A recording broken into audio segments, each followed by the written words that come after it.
Everyone, welcome back to my channel. आज की इस वीडियो में हम एक नए टॉपिक के बारे में डिस्कस करेंगे। टॉपिक का नाम है फोर्स यानी बल। तो इस वीडियो में हम लोग इसके डेफिनीशन, इफ़ेक्ट, एग्जाम्पल और इसके प्रभाव के बारे में डिस्कस करेंगे। वीडियो को स्टार्ट करने से पहले अगर आप लोगों ने मेरे चैनल को सब्सक्राइब नहीं किया होगा तो चैनल को सब्सक्राइब कर दें और बेल आइकन को प्रेस करना ना भूलें ताकि आगे आने वाली वीडियो के नोटिफिकेशन आपको मिलती रहे। सो फ्रेंड्स, हम अपनी डेली लाइफ में देखते हैं कि अगर हमें किसी ऑब्जेक्ट को उठाना है या उसे एक जगह से दूसरी जगह तक लेके जाना है या किसी ऑब्जेक्ट की वेलोसिटी में चेंजेस करना है तो हमें उस ऑब्जेक्ट में फोर्स लगाना पड़ता है। ये चीज़ें हम अपनी डेली लाइफ में फोर्स एक ऐसा फैक्टर है जिसके कारण किसी भी जो भी हमारे पास ऑब्जेक्ट होगा जो कि स्टैटिक पोजीशन पे होगा, विराम अवस्था में होगा, वो स्टैटिक पोजीशन से मोशन के में आना स्टार्ट हो जाएंगे। तो ये फोर्स के कारण ही होता है। हम एक एग्जांपल देखेंगे जैसे कि हॉकी स्टिक। हॉकी हमने सभी ने हॉकी खेला होगा। तो हॉकी में क्या होता है कि हम एक बॉल को हॉकी स्टिक से हम लोग हॉकी स्टिक पे फोर्स लगाते हैं। बॉल पे हल्का से टच करते हैं तो हल्के से टच करने से क्या होता है, बॉल मोशन में आने लगती है। तो ये एक एग्जांपल है फोर्स का कि हम बॉल को हल्का से टच भी कर रहे हैं जो कि स्टेबल पोजीशन पे है। स्टेबल पोजीशन में हल्का से भी हमने फोर्स लगाया तो वो फोर्स के फैक्टर के कारण वो मूवमेंट करेगा, मोशन में आ जाएगा। तो ये एक बहुत अच्छा एग्जांपल है। तो आइए हम देखते हैं कि फोर्स के कारण होने वाले फैक्टर्स या फिर अगर हम लोग किसी ऑब्जेक्ट पर फोर्स लगा रहे हैं तो उस ऑब्जेक्ट में किस प्रकार के फैक्टर उत्पन्न होते हैं। तो पहला कारण कि अगर कोई भी स्टैटिक पोजीशन में कोई ऑब्जेक्ट है, अगर हम उसमें फोर्स लगा रहे हैं तो वो फोर्स के कारण वो मोशन में आने लगेंगे। सेकेंड रीज़न है कि अगर हम लोग किसी ऑब्जेक्ट पर फोर्स लगा रहे हैं तो वो फोर्स के कारण उस ऑब्जेक्ट के शेप, साइज में भी चेंजेस आ सकता है। ये फोर्स के फैक्टर्स होते हैं। नेक्स्ट है, अगर हम लोग किसी ऑब्जेक्ट को फोर्स लगाते हैं तो हम उस ऑब्जेक्ट में फोर्स लगा रहे हैं, दैट मीन्स उस ऑब्जेक्ट का डायरेक्शंस में भी चेंजेस हो सकते हैं। ये तीनों फैक्टर्स होते हैं फोर्स के कारण। पहला होता है कि किसी भी ऑब्जेक्ट जो स्टैटिक पोजीशन पे है वो मोशन करने लगेगा। सेकंड होता है उसके शेप, साइजेस में चेंजेस आएंगे और थर्ड होते हैं उसके डायरेक्शंस में भी चेंज आएंगे। अब हम बात करेंगे फोर्स के इफ़ेक्ट के बारे में कि किसी रिजिड बॉडी या फिर नॉन रिजिड बॉडी में फोर्स लगाने से क्या क्या इफ़ेक्ट आते हैं। तो पहले बात करें रिजिड बॉडी की। रिजिड का मतलब होता है ऐसा ऑब्जेक्ट या फिर ऐसा बॉडी जो कि सख्त हो, ओके, जिसका शेप और साइज में चेंजेस नहीं आता हो, इसे हम लोग रिजिड बॉडी कहते हैं। और इस टाइप के रिजिड बॉडी में अगर हम लोग कोई फोर्स लगा रहे हैं तो उसमें किस प्रकार से इफेक्ट आता है उसके बारे में हम लोग डिस्कस करते हैं। पहले बात करें रिजिड बॉडी की, तो अगर हम लोग किसी रिजिड बॉडी में फोर्स लगा रहे हैं तो फोर्स लगाने से दो बातें हो सकती है, या तो वो रिजिड बॉडी लीनियर मोशन में मूव करेगा या तो वो रोटेटरी मूव करेगा। लीनियर कब मूव करेगा इसके बारे में हम लोग देखते हैं। अगर हमारे पास कोई ऑब्जेक्ट है, अगर वो किसी से बंधा ना हो, ठीक है, अगर हम लोग रिजिड बॉडी के बारे में बात कर रहे हैं, वो बॉडी पायोटेड ना हो। पायोटेड का मतलब होता है कि वो किसी चीज़ से बंधा ना हो, वो तो उस कंडीशन में हम उस बॉडी में फोर्स लगा रहे हैं तो फोर्स लगाने से वो बॉडी जो है वो लीनियर मूव करेगी। ओके, जब बॉडी पायोटेड ना हो उस कंडीशन में ऑब्जेक्ट क्या होगा, वो लीनियर मोशन में मूव करेगी। ओके, तो हमने बात किया रिजिड बॉडी के बारे में। रिजिड बॉडी में हमने देखा कि अगर बॉडी पायोटेड होगी तो बॉडी कैसे मूव करेगा, वो रोटेटरी मोशन पे मूव करेगा। बट अगर वो रिजिड बॉडी पायोटेड नहीं होगी, मतलब किसी एंड से नहीं बंधी होगी, तो वो ऑब्जेक्ट कैसा मूव करेगा, वो लीनियर मोशन पे मूव करेगा। ये तो बात हो गई रिजिड बॉडी की। अभी हम लोग बात करते हैं non rigid body. Non rigid body का मतलब क्या होता है, जो सख्त ना हो, ठीक है। जैसे कि एग्जाम्पल ले लेते हैं आटे की लोई। तो आटे की लोई के एग्जाम्पल मैंने इसीलिए लिया क्योंकि वो नॉन रिजिड है, और नॉन रिजिड का सबसे अच्छा एग्जाम्पल वो है। तो नॉन रिजिड में जब हम फोर्स लगाते हैं तो सिंपली बस उसका शेप और साइज में ही चेंजेस आएगा। ये नॉन रिजिड बॉडी के इफेक्ट है। तो आटे की लोई में हम लोग फोर्स लगाते हैं तो उसका शेप और साइज चेंजेस होने लगते हैं। ये एग्जांपल हमने डेली लाइफ में अपने देखा भी है। तो ये हमने बात किया रिजिड और नॉन रिजिड के बारे में। ऐसे जनरली क्वेश्चंस आते हैं कि ऐसा कौन कौन सा इफेक्ट होता है फोर्स के रिजिड और नॉन रिजिड में।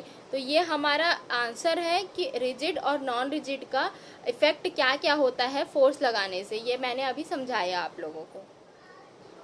अब हम लोग बात करते हैं रोटेटरी मोशन के बारे में और थोड़ी डिटेल में। तो रोटेटरी मोशन में हमने क्या देखा, उसमें एक और इफेक्ट होता है जिसे हम लोग कहते हैं टर्निंग इफेक्ट। तो टर्निंग इफेक्ट क्या होता है उसके बारे में देखते हैं हम लोग। तो टर्निंग इफेक्ट में होता है, जैसे कि मैंने रोटेटरी मोशन हमारा ऑब्जेक्ट कब करेगा, जब हमारा जो ऑब्जेक्ट रहेगा वो पायोटेड होगा। अब मैंने इस पेन को इस साइड से पायोटेड कर दिया है। तो पायोटेड करने के बाद अगर मैं इस एंड से फोर्स लगा रही हूँ, जहाँ पे पायोटेड है वहाँ से फोर्स नहीं लगा के इस एंड से फोर्स लगाती हूँ, तो ये उस कंडीशन में ये पेन क्या करेगा, मूव करने लगेगा। ये रोटेटरी मोशन में करेगा। बट अगर जहाँ से ये पायोटेड है उस पायोटेड प्लेस से मैंने फोर्स लगाया तो क्या ये मूव करेगा? नहीं करेगा। तो ये मतलब कि एक ऐसा भी है कि सिर्फ फोर्स लगाने से काम नहीं चलता है। हम लोग फोर्स किस डायरेक्शन से और किस वे में लगा रहे हैं वो भी मैटर करता है। हम एक और एग्जांपल देखते हैं रोटेटरी या फिर टर्निंग इफेक्ट के बारे में। हमने अपनी डेली लाइफ में डोर के बारे में देखा है, डोर देखा है हमने। तो डोर में हमने क्या देखा है, डोर एक साइड से पायोटेड रहती है। हम फोर्स किस ओर से लगा रहे हैं, दूसरी ओर से लगा रहे हैं। उस कंडीशन में ही वो डोर ओपन हो रहा है। अगर पायोटेड प्लेस को हमने खींचा तो क्या वो डोर ओपन होगा? क्या नहीं होगा। तो ये भी एक बहुत इंपॉर्टेंट फैक्टर है टर्निंग इफेक्ट के बारे में। तो टर्निंग इफेक्ट में एक चीज़ बहुत इंपॉर्टेंट है कि सिर्फ फोर्स लगाने से ही काम नहीं चलता है, ठीक है। तो टर्निंग इफेक्ट का ये फैक्टर है कि मोमेंट ऑफ फोर्स किस ओर से हो रहा है, ये बहुत इंपॉर्टेंट फैक्टर है। आपने नोटिस किया होगा मैंने एक न्यू वर्ड का यूज़ किया, मोमेंट ऑफ फोर्स। अब ये मोमेंट ऑफ फोर्स क्या है? मोमेंट ऑफ फोर्स एक ऐसा क्वांटिटी है जिसकी वजह से बॉडी घूमती है, ओके। तो इसे हम एक और नाम देते हैं जिसका नाम होता है टॉर्क।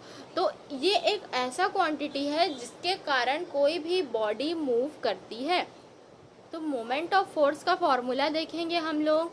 तो मोमेंट ऑफ फोर्स का फॉर्मूला होता है फोर्स इनटू परपेंडिकुलर डिस्टेंस, ठीक है। तो मतलब कि इसका मतलब क्या है कि कितने डिस्टेंस से हम लोग फोर्स लगा रहे हैं उस पायोटेड पॉइंट से।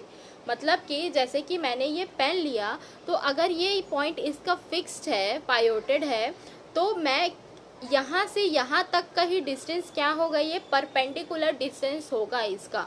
जहाँ से पायोटेड है और जहाँ जिस पॉइंट से हमने फोर्स लगाया वही इसका क्या होगा, परपेंडिकुलर पॉइंट होगा। तो ये फॉर्मूला है टॉर्क का कि फोर्स इनटू परपेंडिकुलर डिस्टेंस ही क्या होता है, टॉर्क होता है। अभी हमने देखा मोमेंट ऑफ फोर्स के बारे में। तो मोमेंट ऑफ फोर्स का फॉर्मूला हमने देखा कि फोर्स इनटू परपेंडिकुलर डिस्टेंस होता है।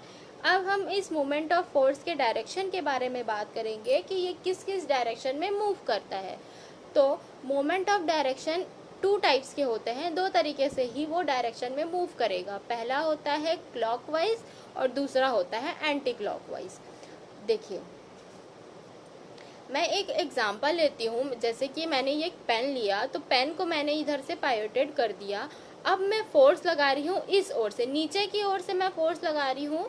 तो ये कैसे मूव करेगा, एंटी क्लॉकवाइज, ठीक है। तो ये इस तरीके से उल्टा मूव कर रहा है, दैट मीन्स ये एंटी क्लॉकवाइज मूव कर रहा है।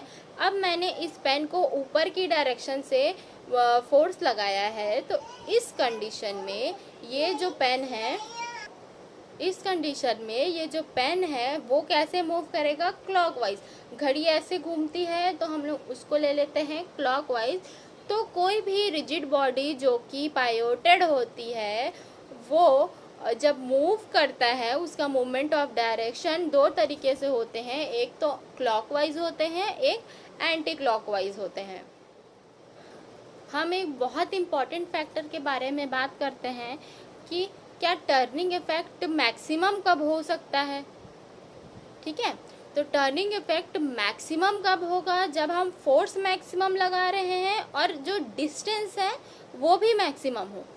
ओके, जैसे कि मैंने ये ऑब्जेक्ट लिया है, ऑब्जेक्ट यहाँ से पायोटेड है, मैंने फोर्स यहाँ से लगाया, ये डिस्टेंस जितना ज़्यादा होगा और जितने ज़्यादा डिस्टेंस से हम फोर्स लगाएंगे उतना ज़्यादा ही टर्निंग इफेक्ट होगा, उतना ही मैक्सिमम होगा।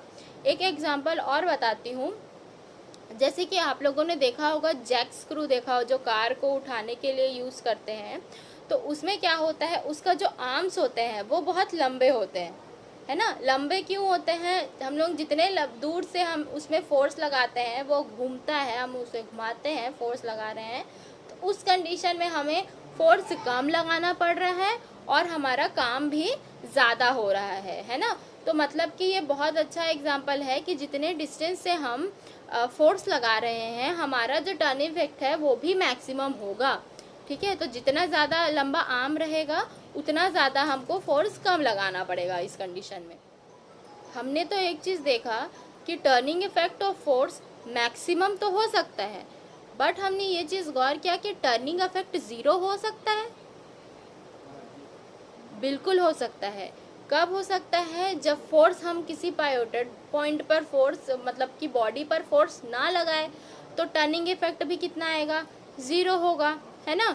या फिर हम उस डिस्टेंस जो हमारा ज़्यादा था हम लोग उस डिस्टेंस को कम कर दे, ठीक है, तो उस कंडीशन में भी क्या हो गया, हमारा टर्निंग इफेक्ट ऑफ फोर्स क्या हो जाएगा, ज़ीरो हो जाएगा। तो इसके एग्जांपल के बारे में देखते हैं कि अगर हम लोग एक डोर को ही एग्जांपल लेते हैं तो डोर पायोटेड पॉइंट से, डोर का जो पायोटेड पॉइंट होता है हम लोग उसी पॉइंट पर हम क्या लगा रहे हैं, फोर्स लगा रहे हैं, तो क्या वो डोर ओपन होगा, नहीं होगा।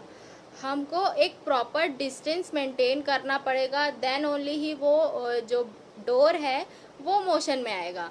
तो ये एक कंडीशन है कि क्या मूवमेंट ऑफ फोर्स ज़ीरो हो सकता है, तो हाँ हो सकता है। कब, जब मोमेंट जो फोर्स है वो ज़ीरो हो जाए या तो डिस्टेंस है वो ज़ीरो हो जाए, तो उस कंडीशन में जो मोमेंट ऑफ फोर्स है वो ज़ीरो हो सकता है। तो फ्रेंड्स, आज के इस वीडियो में हमने देखा फोर्स के बारे में और फोर्स के कुछ फैक्टर्स के बारे में, और भी ऐसे वीडियो इससे आगे के कंटेंट में आएंगे। तो अगर आप लोगों को ये वीडियो अच्छा लगा होगा तो इस वीडियो को लाइक करें, मेरे चैनल को सब्सक्राइब करें और बेल आइकन को दबाना ना भूलें। तो मिलते हैं अगले वीडियो में। Thank you for watching.